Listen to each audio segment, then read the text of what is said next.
지난 미국 증시가 큰 폭으로 하락을 하다가 특히 이제 엔비디아 같은 경우는 마이너스 5%까지 빠졌다가 강보합으로 올라오면서 마감을 했고요. 다른 빅테크 종목들도 대부분 하락폭을 줄이면서 강보합 또 약보합으로 올라오면서 마감을 했습니다. 증시 내내 힘없이 줄줄줄 빠지던 이제 종목들이 메타가 미국 AI 데이터 센터 등에 3년간 880조 원을 투자한다는 내용이 있었고요. 또 샌디스크 이제 공급 부족이 2027년까지 간다. 내용. 공급 부족 상태예요, 지금. 그래서 샌디스크가 플러스 15%까지 상승하는 그런 모습을 보여줬습니다. 그 전체적으로 보면은 약간 하반 경직에 대한 기대감이 좀 되살아난 시장인 것 같아요. 근데 우리나라 이제 증시도 좀 영향을 받겠죠. 삼성전자 같은 경우는 장중에도 살짝 아래꼬리 달고 올라왔어요. 마이너스 6.5%까지 빠졌다가 살짝 아래꼬리를 달고 올라왔는데 이렇게 되면은 이 아래꼬리의 개념은 더 이상 밑으로는 매물이 없고 좀 싸다고 느끼는 그런 세력들이, 그런 주체들이 좀 매수를 해서 아래꼬리를 달린 거잖아요. 그렇다면 미국 증시가 빅테크들이 상승하고 엔비디아가 상승했으면 당연히 삼성전자, SK 하이닉스도 영향이 있을 거로 보여집니다. 이제 중요한 것은 삼성전자 같은 경우는 이렇게 아래꼬리가 한 번, 두 번 달렸죠. 그 아래꼬리 달린 부분을 하회를 하면 한 번씩 떨어지게 돼 있어요. 이 구간도 이 구간에서 아래꼬리를 단 구간을 하회했기 때문에 다시 하락을 했던 건데 이제 이 구간에서 다시 아래 꼬리를 달고 하회를 하게 되면 더 빠질 수 있죠. 그러나 미국 시장의 영향을 봤을 때는 이 구간에서는 어느 정도 21선을 유지하면서 올라가는 모습이 보여지지 않을까 살짝 기대를 해봅니다. SK 하이닉스도 살짝 아래 꼬리를 달았었고요. 뭐 우리 이제 관심 종목은 아니지만 워낙 많이 올라왔기 때문에 미국 시장도 그렇고 차익 실현 욕구가 좀 강했던 것으로 좀 보여질 수 있죠. 그렇기 때문에 항상 하락했던 이런 구간을 다시 되돌리는 현상이 나와주면은 또 강력한 상승이 이어질 수 있을 것으로 보여집니다. 물론 전체적인 큰 흐름에서 양봉 한두 개로 판단하기는 정말 무리가 있지만은 미국 시장이 상승했다는 그런 이벤트가 있었기 때문에 조금은 기대할 수 있지 않나 이렇게 보여집니다. 이제 그에 이제 우리가 이제 관심 종목으로 가졌던 이런 종목들, 뭐 기아, 네이버. 네이버 같은 경우는 21선을 아직 이탈하지 않았어요. 그리고 이 종목도 어차피 AI하고 연관이 되어 있는 종목 아닙니까?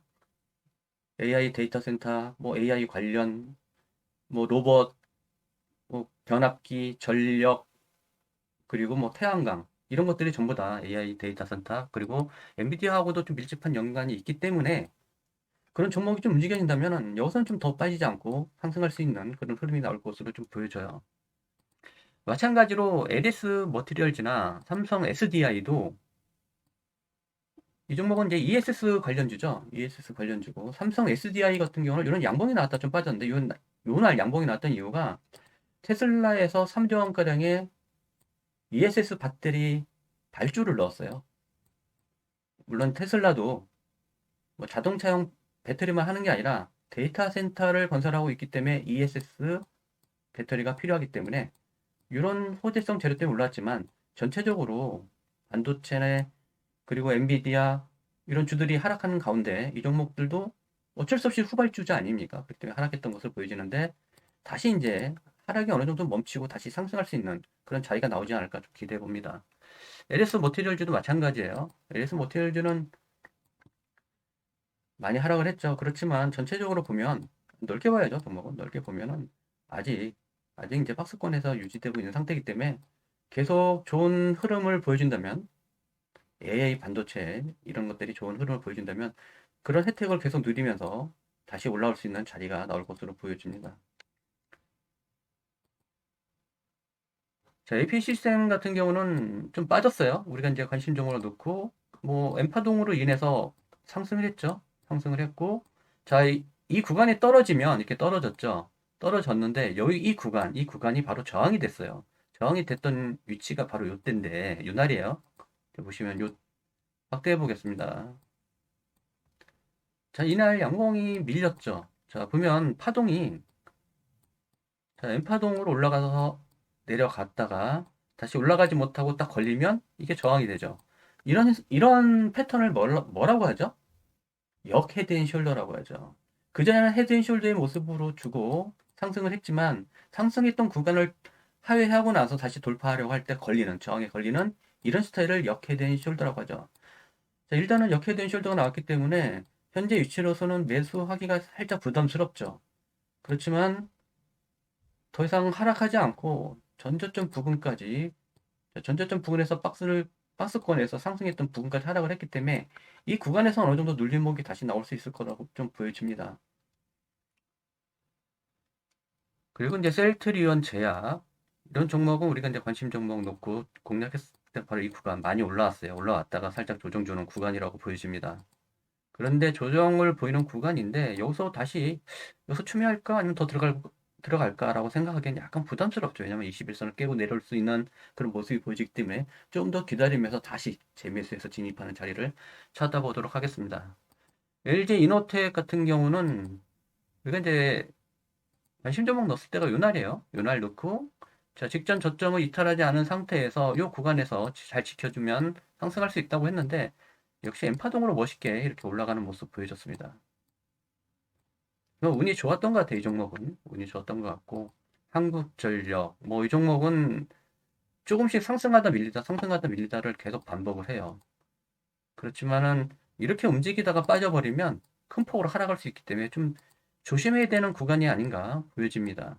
물론 떨어졌다가 다시 올라갈 수 있지만 떨어지면 마음이 아프잖아요. 그렇기 때문에 이 구간은 좀 조심해야 되는 구간이라고 좀 보여집니다. 현호산업 이 종목은 이 구간에서 우리가 관심 종목 놓고 급등 한번 맞고 다시 파동에 의해서 살짝 올라왔는데 좀 수익을 좀 괜찮게 낸 구간이었어요. 그래야 좀 하락했지만 이 구간에서는 비록 전저점이라고 하지만 여기서 딱 매수하기가 정말 어려웠어요.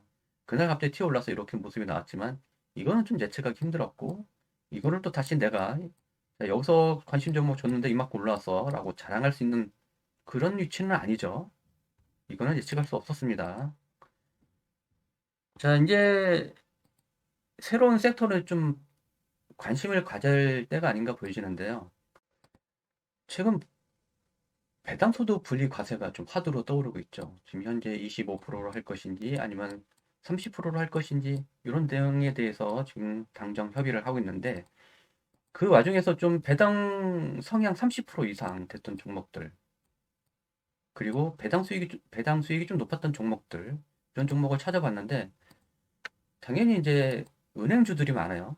첫 번째는 이제 신한지주, 하나금융지주, 우리금융지주 대부분 차트들이 비슷해요. 현재는 PBR이 0.3에서부터 0.8까지 좀 분포가 되어 있고요. 현재 위치로는 뭐 그렇게 부담 가는 자리는 아니라고 보여지고 배당소득 분리과세가 이제 시행이 되면은 이런 종목들의 좀 수급이 몰릴 가능성이 많이 있죠. 그렇기 때문에 이제 관심을 갖고 봐야 된다는 종목들을 좀 골라서 좀 가지고 와봤습니다. 그 외에는 뭐 KTNG 뭐 4% 정도 그리고 GS 배당 수익률이 5.3% 정도, 한국가스공사 배당 수익이 3.51%, 그리고 삼성화재, 제일기회 뭐 이런 종목들이 있습니다. 뭐 SK텔레콤도 있고, 그리고 SK도 있고, 이런 종목들은 좀 관심 갖고 봐야 되지 않을까 해서 이 종목들을 좀 가지고 나와봤습니다.